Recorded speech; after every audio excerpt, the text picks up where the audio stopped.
சரி, இப்ப ஆல்ரெடி அவர் விஜயகாந்தையும் பார்த்திருப்பாரு, எம்ஜிஆரையும் பார்த்திருப்பாரு. விஜயை பொறுத்த வரைக்கும் அரசியல்ல, சினிமால இருந்து அரசியலுக்கு வந்து உயர்ந்தவங்களையும் பார்த்திருக்காரு, விழுந்தவங்களையும் பார்த்திருப்பாரு.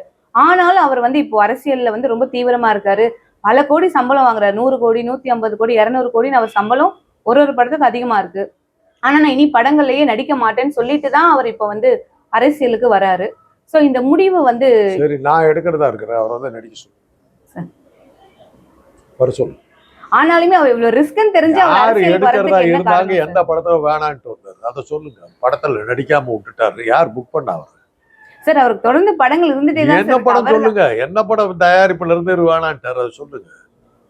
வாழ்க்கை முடிஞ்சு போச்சு. கடைசி படத்தை வந்து யார் ஏக்குறதுங்கிறதுல ஒரு பெரிய காம்படிஷன் நடந்துட்டு இருக்கு. அதெல்லாம் பேசி அதுக்கு இயக்குனரே கிடைக்கலன்னு அர்த்தம். அதை வந்து இப்படி ஸ்டைலா சொல்லிட்டாங்க. ஒருத்தர் இருக்காரு நம்ம ஊர்ல, நான் யாரிடமே கூட்டணி வைக்க மாட்டேன்னாரு. யார் கூட்டணி உங்ககிட்ட சேர்றதா சொன்னா? சேர்றதா சொன்னா இல்லை, நீ வச்சுக்கிறியா வைக்கிறார் எடப்பாடி பழனிசாமி. உங்களை என் கட்சியில் சேர்த்துக்கொள்ள மாட்டேன்னாரு. உங்கள்கிட்ட வந்து சேரன்னு யாராவது சொன்னாங்களா? நீ ஏன் கத்திக்கிட்டு இருக்கிற, தனியாக உட்காந்துருக்கிற? அது மாதிரி தான்மா இப்போ நான் வந்து காந்தராஜ் அறிவிப்பு, யாரோடும் கூட்டணி கிடையாது. யார் சேரதா சொன்னால கூட்டணி. இதெல்லாம் வந்து ஒரு விளம்பரத்துக்காக, என்னை பற்றி செய்திகள் வேணுங்கிறதுக்காக போட்டுக்கிட்டு இருக்கு. இல்லை, இன்னைக்கு சினிமா கம்ப்ளீட்டாக அழிஞ்சு போச்சு.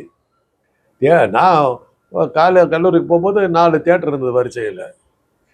ஒரு தியேட்டர் ஒரே ஒரு தியேட்டர் மாத்திரம் இருக்குது. அது தினசரி ஒரு பேனர் வைக்கிறாங்க. என்னடா அந்த படத்துக்கு போகலான்னு பார்த்தா, சார் நேற்று 3 ஷோ விட்டு எடுத்துட்டாங்க சார். அவ்வளோதான் சினிமா. எங்கள் காலத்தில் ஒரு படம் வந்து 25 வாரம் ஓடிச்சு. இன்னைக்கு 25 மணி நேரம் ஓட மாட்டேங்குது. கேட்டால் வசூல் கேட்டாங்க 3000 கோடி 4000 கோடி எழுதுறதுக்கு ஒன்று கவலையே படம். கோடிங்கிறது வந்து எனக்கு தெரிஞ்சு வெறும் கோடீஸ்வரங்கிட்ட இருக்கிறதா நாங்கள் கேள்விப்பட்டிருக்கோம். இப்போ பார்த்தா பாக்கெட்லேயே அந்த பணம் இருக்கிற மாதிரி இருக்குது. அவ்வளோ அனாவசியமாக இருக்குது. அப்படியெல்லாம் கொடுக்குற அளவுக்கு மக்கள்கிட்ட காசு இருக்குதா? அவ்வளோ மக்கள் போய் அந்த படத்தை பார்த்தாங்களா? அப்படியே ஓடிட்டு இருந்ததுன்னா ஏன் அந்த படத்தை 2 நாள்ல எடுத்தாங்க? புரியலையே நமக்கு. ஸோ கடைசியா ஒரு கேள்வி. இப்போ தளபதி அப்படிங்கிற பேரை பொறுத்த வரைக்கும் சினிமால வந்து தளபதி விஜய், அரசியல தளபதி முதலமைச்சர் மு.க.ஸ்டாலின் அவர்கள் அப்படிங்கிறது தான் இருந்துச்சு. இன்னைக்கு வந்து ஒரு கிளாஷ் ஆரம்பிச்சிருக்கு. ஏன்னா இவர் அரசியலுக்கு வந்துட்டதால தளபதின்னு சொல்லி இன்னைக்கு விஜய் ஃபேன்ஸ் எல்லாம் ட்ரெண்ட் பண்றாங்க. அதுக்கு வந்து திமுக தொண்டர்களும் விஜயோடைய ஃபேன்ஸும் வந்து மோதிக்கிறாங்க சோசியல் மீடியால. இந்த மோதல் போக்கு எப்படி பாக்குறீங்க? இது எங்க போய் முடியும்?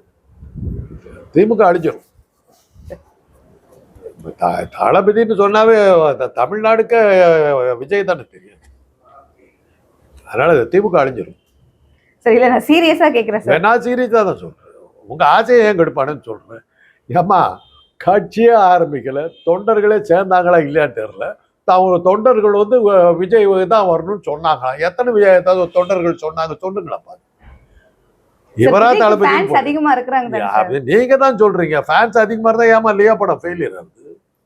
நீங்களும் தான் எழுதுனீங்க 400 கோடி ஒரே ஷோல வச்சு ஆயிடுச்சுனால ஒரு 2 வாரம் கழிச்சு போடுறாங்க படம், தோல்வி படம்ங்கிறாங்க. அதனாலதானே வெளியே போனாரு. ஏன் போனாரு? கேட்கறதுக்கு ஆளு. அரசியல் ஆசைக்காக அவர் போயிருக்கலாம். அரசியல் ஆசை இருந்தாக்கா அவங்க அப்பா கட்சியா இருக்கும் போது அதையே மூட சொன்னார். அப்ப மேபி அவருக்கு பக்குவம் இல்லாம இருந்திருக்கலாம். இப்ப பக்குவம் வந்திருக்கலாம். அப்ப யார் மிரட்டினா, இப்ப யார் மிரட்டினா? அப்ப ஏன் உங்க அப்பா மூட சொன்ன? இப்ப எதுக்காக திறந்த? யார் மிரட்டலனால வந்த? அவரை பத்திய பொதுவான பேச்சு எங்களை போன்ற அரசியல் நோக்கிறவர்கள் அவர் பாஜகவுடைய பி டீம்ங்கிறதா எல்லாத்துக்கும் தெரிஞ்ச ஒரு விஷயம். அவ்வளவுதான்.